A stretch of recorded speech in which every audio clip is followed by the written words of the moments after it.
नमस्ते आप सभी को। आपका स्वागत है मेरे चैनल दुर्गा टैरो में और मैं हूं आपकी टैरो रीडर वैशाली शर्मा। तो अगर आप मेरे चैनल से पर्सनल टैरो रीडिंग लेना चाहते हैं और हवन सर्विसेज लेना चाहते हैं तो जो डिस्क्रिप्शन बॉक्स में है उसमें व्हाट्सएप नंबर दिया गया है, आप कांटेक्ट कर कर ले सकते हैं। तो हमारे जो हवन सर्विसेज हैं वो वैराइटीज़ ऑफ हवन होते हैं, अलग अलग प्रकार के, है ना। और अलग अलग देवी देवताओं के और सहस्त्र नाम हवन वाले भी अवेलेबल हैं। तो आप वो ले सकते हैं, है ना। तो आपको बुकिंग करानी पड़ेगी अपने लिए और अपनी मनोकामना के लिए, और एक एडिशनल हेल्प मिलती है, एनर्जेटिक हेल्प। तो आप कांटेक्ट कर सकते हैं। और बाकी हम आते हैं आज की रीडिंग पर। तो आज की रीडिंग है कि कृष्ण जी का आपके लिए क्या संदेश है। तो ये आपके कार्ड शफल करके निकाले थे, ये देखते हैं। तो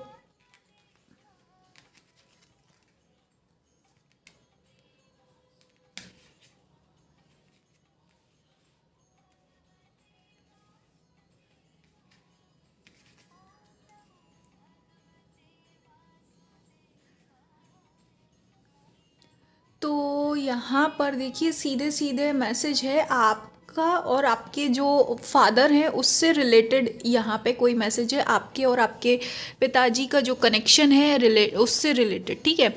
तो पहले बात तो ये देखिए कि आपके जो पिताजी हैं वो आपकी चिंता करते हैं, है ना।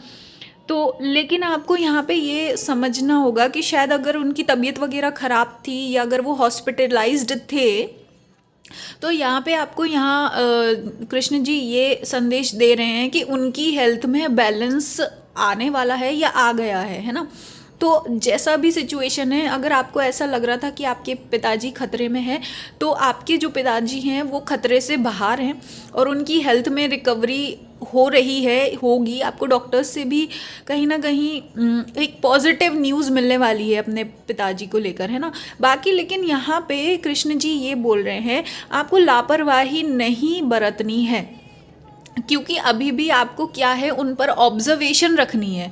उनको ज़्यादा आप प्रेशराइज ना करें, ज़्यादा उनको मतलब आप समझ लीजिए स्ट्रिक्टनेस से डील ना करें अपने पिताजी के साथ, बल्कि बस उनके साथ बैठकर बस उनको ऑब्जर्व करें कि कैसे वो बदल रहे हैं।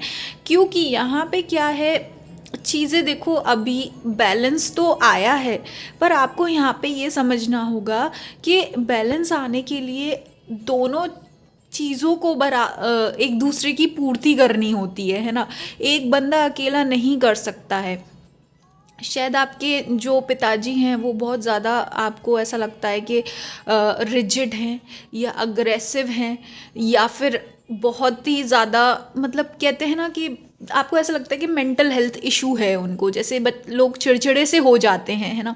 वो चिड़चिड़ापन है। तो आपको यहाँ पे ये समझना होगा कि देखो ठीक है, पर कुछ कमियां आपके साइड से भी रही होंगी, कमियां या फिर कुछ ऐसी चीज़ जो शायद आपको पता नहीं थी। तो पर आपको भी अपने अंदर थोड़ा सा ऑब्जर्व करके चीज़ों को बदलने की ज़रूरत है ना। तब आप दोनों के बीच में बैलेंस आ पाएगा। और आपके साथ क्या है, देखो जो आपके फादर हैं वो बहुत ही ज़्यादा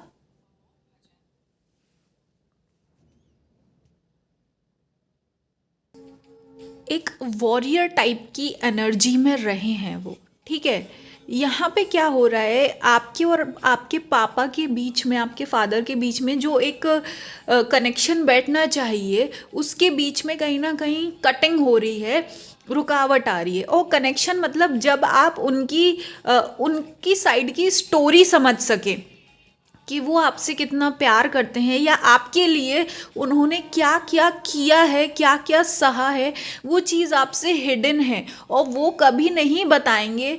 क्योंकि देखो ये सारी बातें ऐसे बताने जताने वाली नहीं होती है, बल्कि ये जब होता है जब आप उनको ऑब्जर्व करें, उनके साथ बैठें।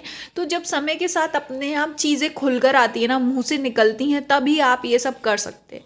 और आपको ये समझने की ज़रूरत है, आप और आपके पिताजी या पापा भले ही एक ही खून के बने हैं, वो आपके सगे हैं, बिल्कुल सेम इम्प्रिंट है, लेकिन आप में और उनमें बहुत डिफरेंस है। जो आपने देखा और जो आपके पिताजी ने देखा, जैसा जैसा भगवान, जैसी लाइफ एक इंसान की बनती है ना, आपकी और उनकी लाइफ बहुत डिफरेंट बनी है। आपका जो बचपन जैसा रहा है, उनका ऐसा बचपन नहीं था। आपने जैसी सिचुएशंस को फेस किया है, वैसी सिचुएशंस को उन्होंने फेस नहीं किया, और उनकी सिचुएशन बहुत ही ज़्यादा ऑपोजिट थी। और जैसा कि यहाँ पे आपको दिख रहा है कि वो, उनकी जो लाइफ है वो बहुत वॉरियर वाली रही है, एक इमोशनली, है ना। और उन्होंने ये चाहा था, एक्सपेक्ट किया था कि आप एक अच्छे इंसान बने, बेहतर इंसान बने और कुछ अच्छा करें। मतलब वो आपसे बिल्कुल सॉलिडिटी एक्सपेक्ट करते थे, आपको भी वो एक बिल्कुल टॉप क्लास बनाना चाहते थे बिल्कुल। या जैसे कहते हैं ना, हर बाप चाहता है अपने बच्चे के लिए कुछ ना कुछ अच्छा, लेकिन यहाँ पे क्लियरली दिख रहा है कि उनके जो ड्रीम्स और सपने थे आपके लिए वो बहुत ही क्लासी थे, और एक एम्परर वाली एनर्जी थी। वो आपको लल्लू झप्पू तो बिल्कुल ही नहीं देखते थे, वो आपको एकदम ऐसा छुई मुई टाइप नहीं, बल्कि आपको एक सशक्त इंसान देखना चाहते थे, और वॉरियर टाइप का, है ना। वॉरियर मतलब ये नहीं कि आप किसी से जाके लड़ाई मोल ले, बल्कि ऐसा जो कि लाइफ में मेहनत से, प्रैक्टिस कर कर के जो एक महारत हासिल होती है ना, वो महारत टाइप का जो मास्टरी होती है, मास्टरी लेवल का आपको कुछ चीज़ करना था, है ना, कि आपके आगे कोई टिक ना पाए।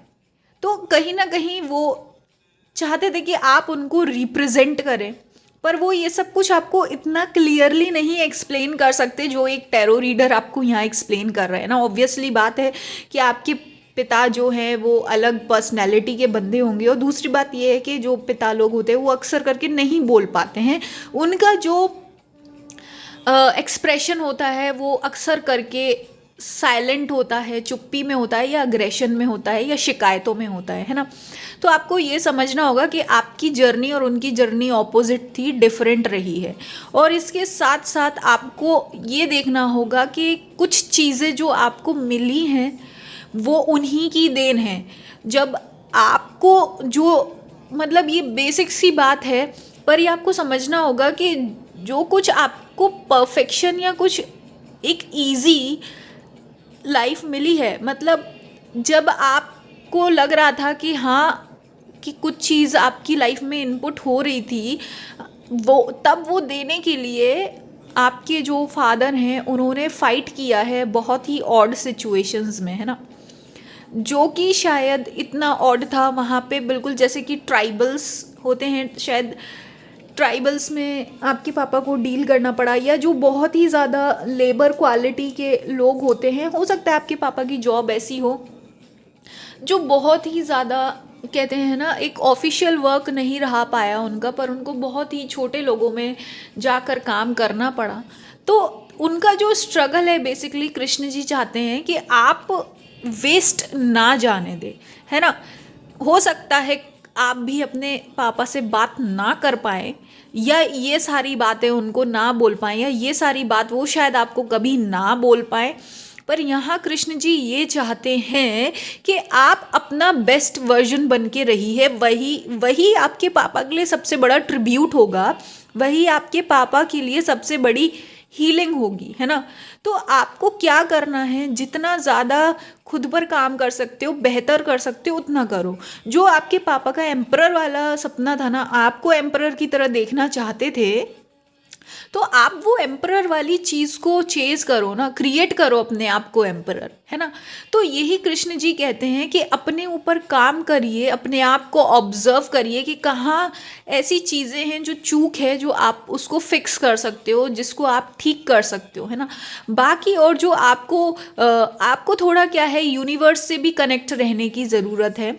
कृष्ण जी कह रहे हैं, क्योंकि समय समय पे कृष्ण जी आपके पास संदेश भेजते रहे हैं, पर आप क्या है, आपको समझ तो आता है कहीं ना कहीं, लेकिन आपने क्या किया है, उन संदेशों को इग्नोर कर दिया, क्योंकि आपको ऐसा लगता है कि कुछ चीज़ और है उससे ज़्यादा इम्पॉर्टेंट, है ना।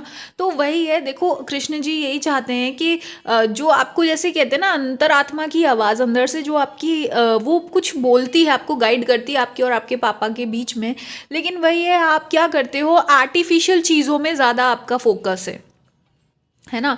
आपका क्या है, पूरा आप रियलिटी नहीं एक्सेप्ट कर रहे हो, रियलिटी को आप बेवकूफ़ी मान रहे हो, और जो ऐसी चीज़ें हैं ना जो फेक हैं, फेक चीज़ को आप सच मान रहे हो। समझो, ये बात बहुत ही इंपॉर्टेंट है ये कार्ड में से, कि फेक चीज़ को आप रियल मान रहे हैं और रियलिटी की ओर आप पीठ करके खड़े हैं।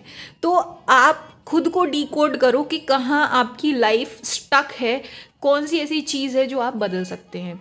तो यही कृष्ण जी का आपके लिए संदेश है, और आपको बहुत सारी ब्लेसिंग्स कृष्ण जी की ओर से कि वो आपको गाइड करते रहें, आपके मन में अपना जगह बनाए कृष्ण जी, आपको गाइड करें, आपकी हेल्प करें, आपको प्रोटेक्ट करें, और जो भी इश्यूज़ हों वो रिजॉल्व हो जाएं। बाकी अगर आप पर्सनल टैरो रीडिंग लेना चाहते हैं और हवन सर्विस लेना चाहते हैं तो आप कांटेक्ट कर सकते हैं, जिससे कि आपको मेंटल क्लैरिटी मिले और आप चीज़ों को समझ पाएँ, और अगर कोई भी इस प्रकार के ब्लॉकेज हैं तो वो ब्लॉकेज हट जाएँ। और भी बहुत सारे पॉजिटिव बेनिफिट्स हैं हमारे हवन के, तो आप कांटेक्ट कर कर पर्सनल बुकिंग करा सकते हैं। आपका बहुत बहुत धन्यवाद मेरे चैनल पर बने रहने के लिए। मैं मिलूंगी आपको नेक्स्ट वीडियो में।